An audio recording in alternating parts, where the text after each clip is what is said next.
नमस्कार, प्रभा साक्षी देख रहे हैं आप। आपके साथ मैं हूं अंकित सिंह। वक्त संसद डायरी का है। बजट सत्र के दूसरे चरण के तहत आज दूसरे दिन की कार्यवाही हुई। लोकसभा और राज्यसभा में आज भी विभिन्न मुद्दों को लेकर हंगामा देखने को मिला। मतदाता सूची में कथित हेराफेरी और लोकसभा सीटों के परिसीमन के मुद्दे पर कांग्रेस और डीएमके सहित अन्य विपक्षी दलों ने जबरदस्त तरीके से हंगामा किया। कांग्रेस सांसद दिग्विजय सिंह ने सरकार पर शैक्षणिक संस्थानों में लोगों को पिछले दरवाजे से धकेलने का आरोप लगाया। कांग्रेस ने मणिपुर में विधानसभा को बहाल करने की मांग की तथा प्रधानमंत्री मोदी से राज्य का दौरा करने का आग्रह किया। इसके अलावा लोकसभा में आव्रजन और विदेशी विधेयक 2025 पेश किया गया।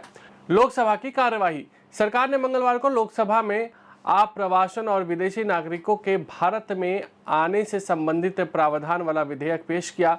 विपक्ष के कुछ सदस्यों के विरोध के बीच गृह राज्य मंत्री नित्यानंद राय ने आप्रवास और विदेशी विधेयक 2025 प्रस्तुत किया। कांग्रेस सांसद मनीष तिवारी ने नियमों का हवाला देते हुए विधेयक को पेश किए जाने का विरोध किया। समाजवादी पार्टी के सांसद धर्मेंद्र यादव ने मंगलवार को लोकसभा में सरकार से आग्रह किया कि देश में पुरानी पेंशन योजना फिर से लागू की जाए ताकि सरकारी कर्मचारियों और उनके परिवारों के भविष्य की सुरक्षा सुनिश्चित हो सके। कांग्रेस सांसद गोपाल पडवी ने मंगलवार को लोकसभा में कहा कि चीन का कृत्रिम बुद्धिमत्ता यानी कि एआई से संबंधित model deep seek Arunachal Pradesh को भारत का हिस्सा नहीं बताता है और ऐसे में उसे प्रतिबंधित करना चाहिए और इस विषय को चीन की सरकार के समक्ष उठाया जाना चाहिए।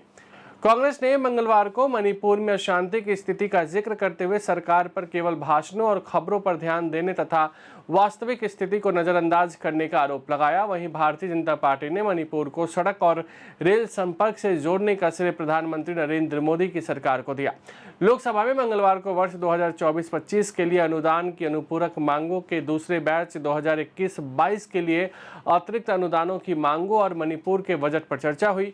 समाजवादी पार्टी के सांसद नीरज मौर्य ने मणिपुर की स्थिति को लेकर लोकसभा में केंद्र सरकार पर निशाना साधा और कटाक्ष करते हुए कहा कि प्रधानमंत्री नरेंद्र मोदी को मॉरिशस के आधिकारिक दौरे से वापस आते ही पूर्वोत्तर के इस राज्य का दौरा करना चाहिए। केंद्रीय कृषि मंत्री शिवराज सिंह चौहान ने मंगलवार को लोकसभा में कहा कि सरकार पीएम किसान सम्मान निधि के तहत उन सभी पात्र किसानों को 6,000 रुपए की वार्षिक सहायता देने को तैयार है जो अब तक इससे नहीं जुड़े हैं। उन्होंने सभी राज्य सरकारों से ऐसे किसानों को चिन्हित करने में केंद्र की मदद करने को कहा। चौहान ने यह भी कहा कि ऐसे किसानों को पिछले समय से बकाया धनराशि भी दी जाएगी। पश्चिम बंगाल में मनरेगा के कोष को रोकने को लेकर मंगलवार को लोकसभा में तृणमूल कांग्रेस के सांसद कल्याण बैनर्जी और सत्ता पक्ष के कुछ सदस्यों के बीच तीखी नोकझोंक देखने को मिली। बैनर्जी ने प्रश्नकाल में कहा कि मनरेगा योजना के लाभ पश्चिम बंगाल को नहीं मिल पा रहे हैं। बैनर्जी ने केंद्रीय मंत्री गिरिराज सिंह का नाम लेते हुए कहा कि आप केंद्रीय मंत्री हैं, आप इस तरह का बर्ताव कर रहे हैं, आपको मंत्री किसने बनाया। इस पर सत्ता पक्ष के सदस्यों ने नाराजगी जताई। केंद्रीय मंत्री अर्जुन राम मेघवाल ने बैनर्जी की इस टिप्पणी पर आपत्ति प्रकट की। लोकसभा अध्यक्ष ओम बिरला ने सदस्यों से आसन को संबोधित करते हुए अपनी बात रखने और एक दूसरे की टिप्पणियों पर प्रतिक्रिया नहीं देने की अपील की। राज्यसभा की कार्यवाही। राज्यसभा में मंगलवार को नेता प्रतिपक्ष मल्लिकार्जुन खड़गे किए गए टिप्पणी को लेकर सत्ता पक्ष के सदस्यों की तरफ से काफी हंगामा किया गया और बाद में खड़गे ने आसन से माफी मांगते हुए कहा कि उनका यह बयान सरकार के लिए था जो क्षेत्र के आधार पर बांटने का प्रयास कर रही है। उपसभापति हरिवंश ने उनसे कहा कि इस समय शिक्षा मंत्रालय के कामकाज पर चर्चा होनी है और खड़गे को यह होने देना चाहिए। इसके जवाब में खड़गे ने कहा कि उनके दल के सदस्य चर्चा की तैयारी करके आए हैं। इसके बाद उन्होंने एक ऐसे शब्द का प्रयोग किया जो असंसदीय था। स्वास्थ्य मंत्री जेपी नड्डा ने मंगलवार को राज्यसभा में कहा कि सरकार का लक्ष्य 2025-26 तक देश में 200 डे कैंसर केयर सेंटर खोलने का है जहां मरीजों को बुनियादी सुविधाएं मुहैया कराई जाएगी और अगले 3 सालों में सभी जिलों में ऐसे केंद्र स्थापित किए जाएंगे।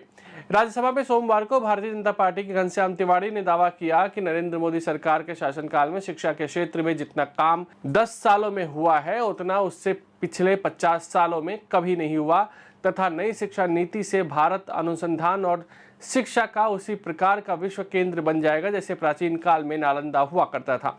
वहीं राज्यसभा में कांग्रेस के वरिष्ठ नेता दिग्विजय सिंह ने मंगलवार को दावा किया कि नरेंद्र मोदी सरकार के शासनकाल में गरीब बच्चों को निजी संस्थानों में शिक्षा लेने के लिए मजबूर किया जा रहा है तथा नई शिक्षा नीति में शिक्षा को बेचने के अलावा कुछ और नहीं है। अगर आप भी लेना चाहते हैं देश दुनिया की तमाम जानकारी तो आज ही सब्सक्राइब करें हमारे चैनल को। साथ ही नीचे दिए बेल आइकन को जरूर दबाएं ताकि हर अपडेट आप तक पहुंच सके।